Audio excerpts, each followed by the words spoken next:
What's up, good people? I'm QC. Welcome to another edition of Talking and Grubbing. I know I've been away for a while, but that's because I was sick and also because of the holiday. I want to wish everybody a happy new year. I hope your New Year's was good. Mine was good as well.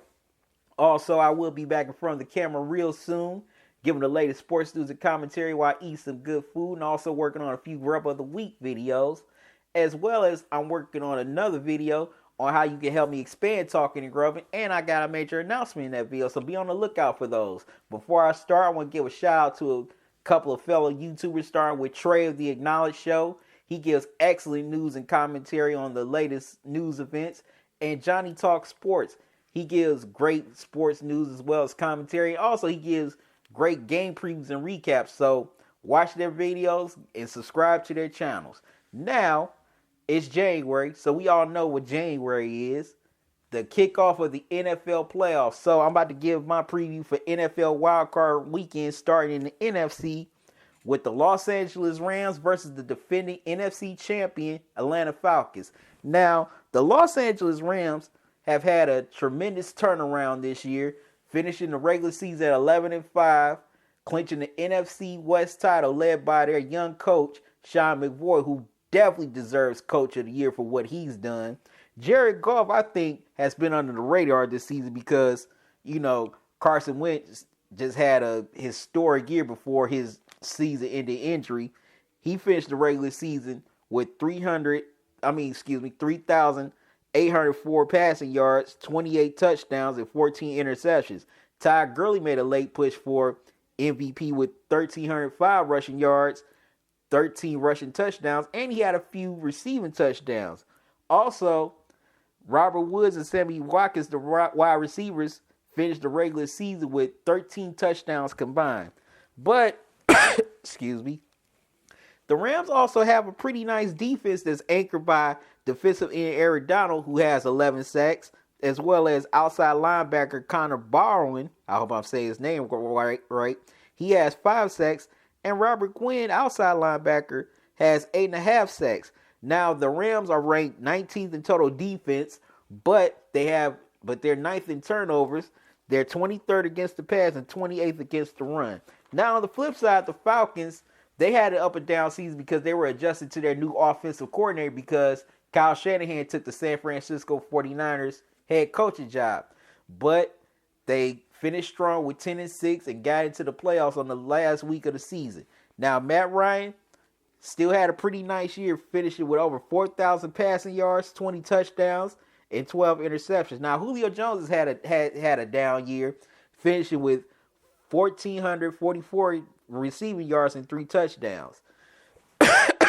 Excuse me again. Running backs Devontae Freeman and Tevin Coleman were their usual selves as they finished with 865 and 628 rushing yards, 7 rushing touchdowns, and 5 rushing touchdowns. But I think the most underrated wide receiver in this Falcons offense is Mohamed Sanu. He finished the regular season with 703 receiving yards and 5 touchdowns. Now, the Falcons, they have a pretty solid defense as anchored by defensive ends Adrian Claiborne and Brooks Reed. They combined have 13 sacks as well as 62 tackles. And the linebacker Vic Beasley Jr. has 5 sacks and 29 tackles. Excuse me again. Now, the Falcons, they rank 9th in total defense. They're 19th in turnovers. They're 12th against the pass, but they're 9th against the run. Now, I think this game could end up in a shootout because I think Jared Goff can make big plays as well as Matt Ryan. Julio Jones can break out and make a play. Todd Gurley can break out for a big run. I think Devontae Freeman could break out for a big run as well. And I think both defenses are evenly matched. So the question is, who's going to win out? The youth of the Rams or the experience of the Atlanta Falcons? I'm going to lean towards the youth of the Rams because of their home field advantage. And LA is very excited for not only having NFL football back in LA, but a playoff team back in LA. So I think the Rams win a close game due to their home field advantage. Now, on to the other NFC wildcard preview. is a matchup of two NFC South rivals, the New Orleans Saints versus the Carolina Panthers. Now, both teams finished the regular season 11-5, but the Saints won the NFC South title on a tiebreaker because they swept the Carolina Panthers both times in the regular season. Drew Brees, he returned to his old MVP self, finishing with 4,334 passing yards, 23 touchdowns, and 8 interceptions. Wide receiver Michael Thomas, an Ohio State alum, who I think is one of the most underrated wide receivers in the NFL, finished with 1,245 receiving yards as well as 5 touchdowns. But the Saints had a great running back core that was anchored by Mark Ingram, who I think should be comeback player of the year, and Alvin Kamara, the rookie. Ingram finished the regular season with over 1,100 rushing yards as well as 12 touchdowns, and Kamara had 728 rushing touchdowns and rushing yards and 8 rushing touchdowns. Oh, y'all gotta excuse me. Now, I think the main thing that's slept on about the Saints is their defense, which is anchored by Marshawn Lattimore, a Cleveland native, who has 5 interceptions. Free safety Von Bell, he has 4.5 sacks, as well as the defensive end Alex Okafor also has 4.5 sacks, but defensive end Cameron Jordan leads the team with 13 sacks. Now, the Saints are ranked 17th in total defense. They're 10th in takeaways. They're in the middle of the pack against the pass. They're 15th against the pass. And they're also in the middle of the pack,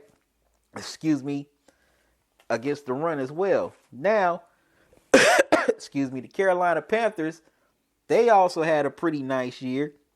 Cam Newton, he finished with over 3,000 passing yards, 22 touchdowns, 16 interceptions.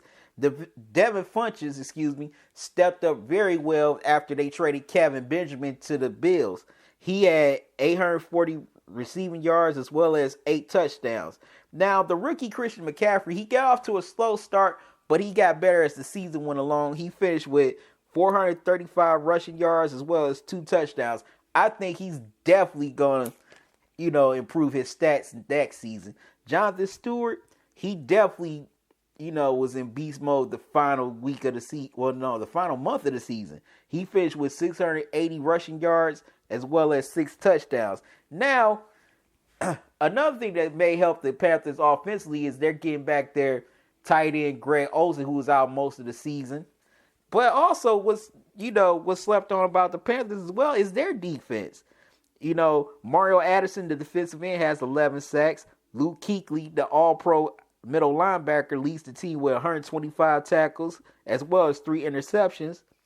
Wes Horton has 5.5 sacks. And Julius Peppers, the veteran defensive end, it seems like that man drinks from the fountain of youth everywhere he goes because he has 11 sacks on the season. Now, the Panthers are ranked 7th in total defense. They're 18th in turnovers. They're 18th against the pass, but they're 3rd against the run. So, we all know Drew Brees can get his. Cam can get his as well. But the question is, which supporting cast offensively and which defense is going to step up for which quarterback? I'm going to take the Saints stepping up at home in the Bayou, but I think it's going to be a shootout. I think it's going to be a battle, but I'm taking the Saints at home. Now, let's switch it over to the AFC wild card with the Kansas City Chiefs versus the Tennessee Titans. Now, the Chiefs, they had a pretty hot start starting the season 4-0, but they started to slip in the middle of the season. But they got back on track at the end of the season to finish 10-6 to clinch the AFC West crown. As the Los Angeles Chargers were on their heels, but they blew them out late in the season. Now, quarterback Alex Smith, I think he's having an underrated MVP year, but I don't think they're even going to consider him for MVP because of that slip up in the middle of the season. But he finished the regular season with 4,042 passing yards, 26 touchdowns, 5 interceptions. Also, the rookie Kareem Hunt, a Cleveland native, had a hell of a year with 1,327 rushing yards, 8 touchdowns. Tyreek Hill, another underrated wide receiver, had 1,183 passing yards, 7 touchdowns. Travis Kelce, a native of Cleveland Heights, one of the best tight ends in the NFL, finished the regular season with 1,038 receiving yards as well as 8 touchdowns. Now, the Chiefs also have a pretty nice defense as well that's anchored by quarterback Marcus Peters, who has 5 interceptions, Justin Horton, the outside linebacker, who has 9.5 sacks, as well as Chris Jones, the defensive end, who has 6.5 sacks. Now, excuse me, the Chiefs are ranked 28th in total defense, but they're second in turnovers, but they are horrible against the pass and the run. They're 29th against the pass and 25th against the run. Now, the Tennessee Titans, they were also inconsistent most of the regular season, but they had a strong finish to get in the playoffs as a wild card. Now, Marcus Mariota, he's improved as the years have gone by. He finished the regular season with over 3,000 passing yards, 13 interceptions, but he's got to take care of the ball more because he has 15 interceptions on the season. Also, excuse me, they also have a solid running back core that I think is overrated. DeMarco Murray, he was having a pretty good season before he got injured with his knee. He's not going to play in this game due to that injured knee, but he finished the regular season with 659 rushing yards and 6 touchdowns. But Derrick Henry wasn't too bad either, as he had 744 rushing yards and 5 touchdowns. Now, Delaney Walker, I think, who's one of the most underrated tight ends in the NFL, had 807 receiving yards as well as 3 touchdowns. Rashard Matthews, he's a solid wide receiver with 795 receiving yards as well as 4 touchdowns. Now, the Titans defense, if you don't know, is anchored by the legendary Dick LeBeau, who was the defensive coordinator for the Pittsburgh Steelers for years under Chuck Noll, Bill Cowher. And they have some very good linebackers on this team that's led by Brian Ragnarsson, who has 7 sacks, Wesley Woodyard, who has 5 sacks, as well as Derek Morgan, who has 7.5 sacks, and they got a pretty good defensive end in Jarrell Casey, who has 6 sacks. Now, the Titans are ranked, 13th in defense. They're 23rd in turnovers. They're 25th against the pass, but they're 4th against the run. Now, I don't think the Titans have enough offensively, or even defensively to keep up with the Chiefs. So I'm going to say the Chiefs win this one in a blowout at Arrowhead. Now, on to the last AFC wildcard game. It's the Jacksonville Jaguars versus the Buffalo Bills. The Jaguars are in the playoffs for the first time in over 12 years. Their first division title in 18 years. And they've been one of the most surprised teams of the NFL this season. Now, excuse me. Now, I think the Jacksonville Jaguars are in the spirit of the 2000 Ravens that went on to win the Super Bowl. They have a great defense. They're not historically good like the Ravens were, but they're very dominant like the Ravens were. And they have somewhat of an anemic offense. Blake Bortles, he has over 3,000 passing yards, 21 touchdowns, and 13 interceptions. But that man, can look all world on one play and then look like a bum the next. But the rookie Leonard Fournette out of LSU has had a hell of a rookie year, and I think he should definitely be considered for rookie of the year, as he finished with over 1,000 rushing yards as well as 9 touchdowns. But the Jaguars, they don't really have a good receiving core. Their best receiver is the tight end Mercedes Lewis. He only has 318 receiving yards, but he has 5 touchdowns. Now, let's get to the Jaguars defense that, like I said, has been very dominant this year. They're second in total defense. They're 6th in turnovers.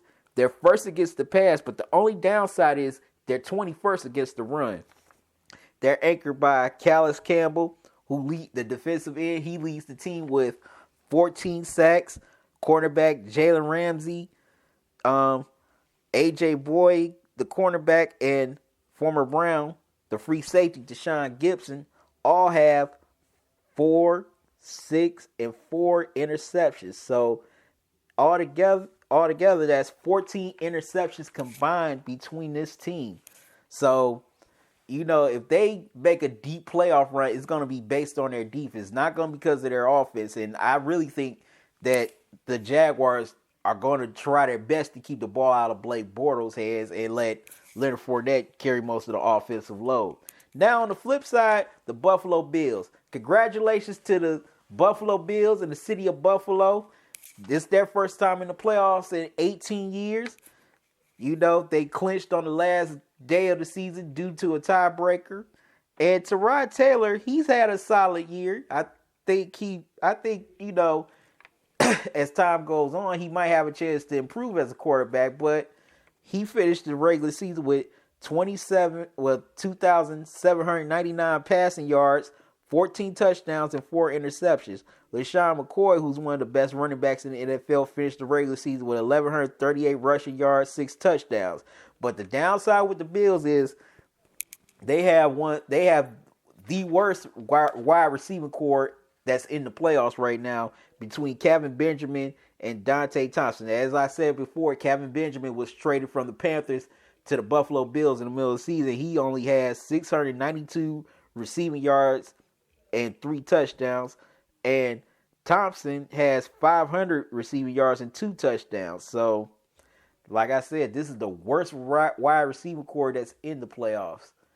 Now, they do have a nice defense that's led by Tre'Davious White, the quarterback, who has 4 interceptions.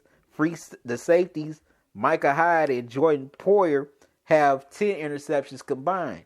Now, the Bills rank 26th in total defense, but they're 7th in turnovers, but they're not pretty good against the pass nor the run. They're 20th against the pass and 29th against the run. Now, the only way the Bills can stay in this game is their defense. They're going to have to get turnovers off of Blake Bortles, which they can do because Blake Bortles, like Marcus Mariota, is very turnover prone. As I said, 1 minute on one play, Blake Bortles can look like Aaron Rodgers. Then on the next play, he can look like Trent Dilfer. But I don't think the Bills have enough offensive firepower to overcome this great Jaguars defense. So I'm going to take the Jaguars, but it's going to be in a defensive battle. Anyways, that's my preview for Wild Card Weekend. Like, comment, share the video. You can share me your thoughts on who you think are going to win these matchups. Till next time, y'all have a good one. Love y'all to life. Deuces. Hey, what's up, good people? This is QC once again. Now that you saw the video, subscribe to the channel. When you do, please click the bell icon so you can be down with the notification squad. Why miss new videos from me and be mad? Let your friends and family miss new videos from me and they'll be mad. Also, you can follow me on Twitter and Instagram. Like me on Facebook. All links are in the description box below. Till next time, y'all have a good one. Love y'all to life. Deuces.